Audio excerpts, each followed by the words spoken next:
It should be good. Okay, thank you. Thanks everyone for coming into our water and sewer committee meeting. We'll call the meeting to order. Is there any declarations of conflict of interest? Seeing none. Nope. Oh, sorry. Okay, perfect. Can we get approval of the agenda? Sure. Moved. Second. Thank you, Councillor Durong. Adoption of the minutes from May 21st. Chair, just wanted to add just one item. Under open? Yeah, Okay. the lagoon. The East Royalty Lagoon? Yeah, Can we? Okay, we'll add For it. update? yeah, and where we go from here moving forward Okay. with that venue. Okay, so can I get adoption of the minutes from the 21st of May? Moved by Councillor Twill. Second by Councillor McCabe, thank you. Any business arising from those minutes? Okay, seeing none, so we'll get into the first report here, 608, 614 Brackley Point Road, request for services. We'll turn it over to Richard. So we received a request to service a property that's along the Brackley Point Road where our water main is, and historically we have connected properties to that water main with council approval, so it still requires council approval. Chair, where exactly is this, Rich? 608 Brackley Point Road. Yes. I'd need to pull up kind of a Google map, but it's Do on. you know where it is, Jason? No. We've got services out there Yeah, now. there's services on either side of them. Yeah. Is this inside the city or outside? Outside the Outside. city. Oh, okay. Yeah. Okay, I get the picture now. Okay, Yeah. that's why you can't approve it. It's got to come to council. Yeah. Correct. If this was inside the city, you wouldn't have to come to the city council. That's right. Yeah. Okay, that's what I was wondering. Okay. What's it for? There's a little cottage and a home on the property. So they currently have a well and septic system, but they're Okay. looking to connect to our water system. So it's just a house, like a cottage? Yes. I'll move it. Okay. So just one point, so in here, they're asking for one line to do both, that's not the norm? Are we okay with that? So this property, the reason we wouldn't typically allow that within the city of Charlottetown is because there's the potential for it to divide in the future, and then you have a challenge when you have two properties that share one service. The landowner has advised that he is not allowed to separate this property in Brackley, but I can review that. Because if he does receive water, that might change that requirement, although he'd still be on a septic system. Right now it's a 1.4 acre lot, so he's not able to break it into two lots because each lot would have to be an acre. Okay. So that was the rationale. And so then if in the future they did want to subdivide, we could make it a condition that another service would have to be provided, again, all at their cost. So, Richard, is he looking for sewage or is it water? Water only, because we don't have sewer service in that area. Okay. Is it anticipated at a later date to put in a line for sewage? Not at this time. That's not the norm, going outside the city limits, is that correct? Yeah, no, outside the city. So the reason we are willing to provide water to them is our water main goes right across the front of their property. Okay. So there's very little additional cost, and any of the cost is on the property And owner. what about Royalty Road going to the correctional service? There is a water main all the way out to the jail. Right, but there's no sewage. There is sewer service all the way to the jail as well. That was connected at a later date. They were having troubles with their on-site system, and the province did put sewer service all the way out to the correctional facility. So the trailer courts and That before. and development at that time and future development are able to tap into both the water and the sewage, Yes, the trailer park is now connected to water and sewer. even though it's outside the city limits. Yes. So what's the cost? To us, nothing. No, what's the cost to the, The people user using group? it? Well, yes, it's still 25%? Yes, yep, So, there's always, so they get water and sewage for 25%, is that correct? yes, they covered all of the infrastructure costs of putting it in place, and then we charge a surcharge on top of our Surcharge. fees. From the right of way, from the, On usage, what? on usage, so the more they use, the more 25% surcharge. I understand that, but they didn't pay for the line on the public's right of way, did they? The province paid for it. Province paid for it, they didn't pay for it. It's to serve the province, it's their correctional facility. Yeah, but I'm talking about development, as you get to the correctional service center.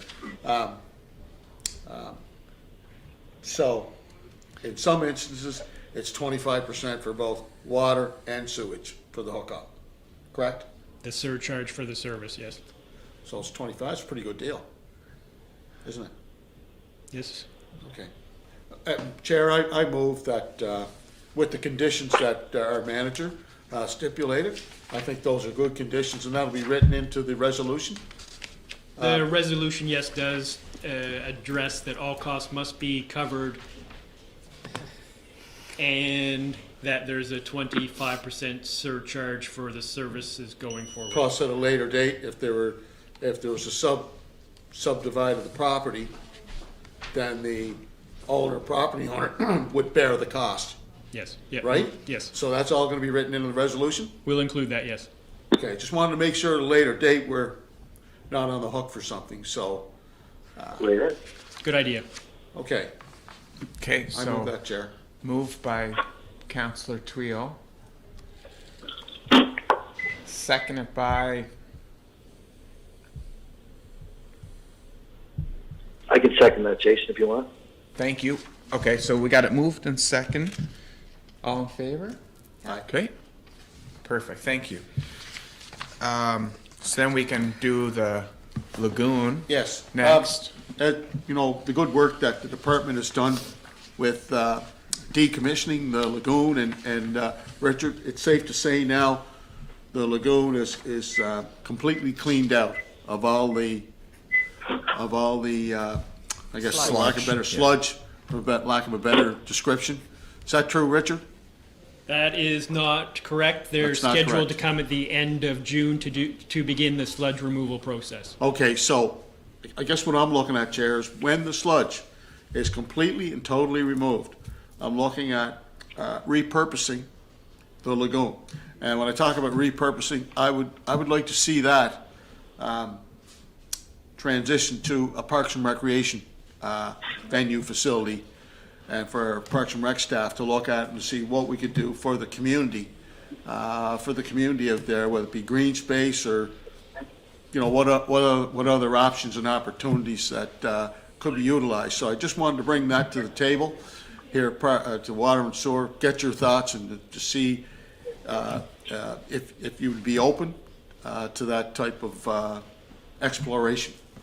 Yep, so, Mr. Chair, currently we are in discussions with Parks and Rec staff to ensure that their future for the site is taken into account in how we finish the site off for this year, so that if they do have ideas where they could make use of the existing slopes on the site or the way it's finished in the future, we make sure that whatever we do to finish things off this year can lead into something for them into the future. Which means the entire site would be transformed over to Parks and Rec, correct? That's my understanding of the intent for the facility. There's already an adjacent park, and Parks and Rec owns the land Right. in that area. All So- of it is so city-owned when- land, and the intent is that In it could terms- become part of the Parks and Rec inventory. In terms of a time frame and timeline, when do you see that that transition completed?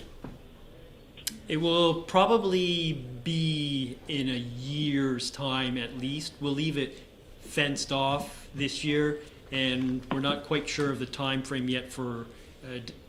So the process is to pump the sludge into large black bags that you can see. Stratford has examples of them over by their lagoon now. The next time you go across the bridge, you'll see very large, Yeah, big I've black seen it. bags as big as Yeah. this room. that's the same process that we're going to use. So we're pumping the sludge into those black bags, and they will sit there at least until the fall, and then we will move that material to another location, or it could even be used as a soil enhancement at that site. Isn't it going to be used as a cover for the landfill site, which is right next door? It could be. So I mean, it will be used to improve some soil, either agricultural lands or soil at that site, or it could be also at the East Royalty landfill. And that will, we're not gonna find out later, but that will meet the environmental standards that Yes. the province and the feds have, correct? Yep, so we'll do testing of it. Once it's pumped into the bags and we're ready to use it, we'll determine what material, what the contents of those bags are and what is an appropriate land use for it. The other part of it, Mr. Chair, if I could, is that in the event when we pump out, then we also have to start to remediate. And it's best that I think that the corporation, water utility, pay for some of the remediation before it goes to recreation. That way it gets covered under a different cost area. Okay, So the intent for the utility this year is that the site, I mean, it will be left in a usable state. It won't be an impacted site just- when we're finished. when it's completely, cleaned out and all the environmental concerns are addressed and all the sludge and everything's taken care of, then I see it as an opportunity for Parks and Rec to add it to its inventory. Yep, no, we're working with Parks and Rec on that same philosophy. Thank you. Okay. All right, with that, can we get a motion to move into the closed session? We'll move. Thank you, Councilor McKay. Seconded by Councilor Twill. Okay, so we'll move into the closed session.